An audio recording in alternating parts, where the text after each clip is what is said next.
Pour ce nouvel épisode du MAC du Biocontrôle, direction Saint-Geniès-des-Mourgues, où un réseau de viticulteurs partage ses expériences pour diminuer les indices de fréquence de traitement.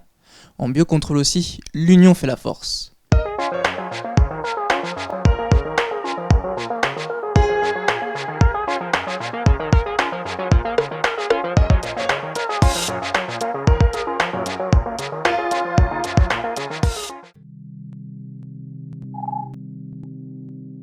Dans cette région de l'Hérault, les viticulteurs ne sont pas épargnés par les maladies et les parasites. Donc aujourd'hui, il y a le ver de la grappe qui est quand même un gros problème sur ce secteur-là.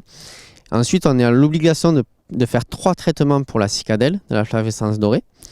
Et après, selon les années, il y a quand même une pression Widium qui est forte. Diminuer la pression sans augmenter ces traitements, l'équation n'est pas simple. Afin de mettre toutes les chances de son côté, Rémi Dumas décide de penser collectif. Depuis mon installation, j'ai été contacté par la Chambre d'agriculture et en 2015, on a créé un groupe des fermes Défi.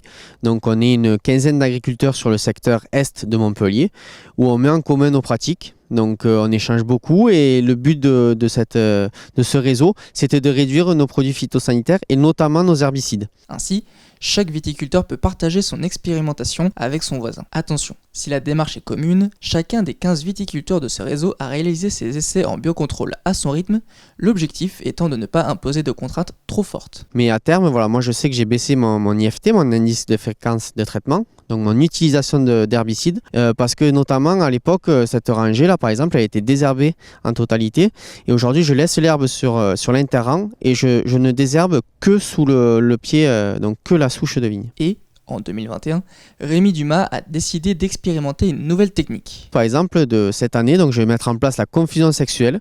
Donc là, pour le ver de la grappe, on va mettre des pièges, des phéromones sur toutes les parcelles. Donc ici, sur l'îlot qui fait 22 hectares, je vais poser les capsules.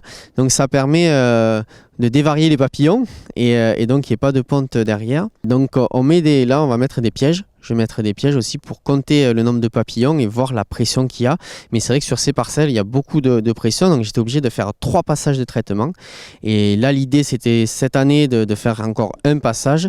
Et j'espère à terme ne plus devoir à passer d'insecticides. Les efforts de Rémi Dumas ont porté leurs fruits, puisque ces 40 hectares de vignes sont désormais conduits en haute valeur environnementale.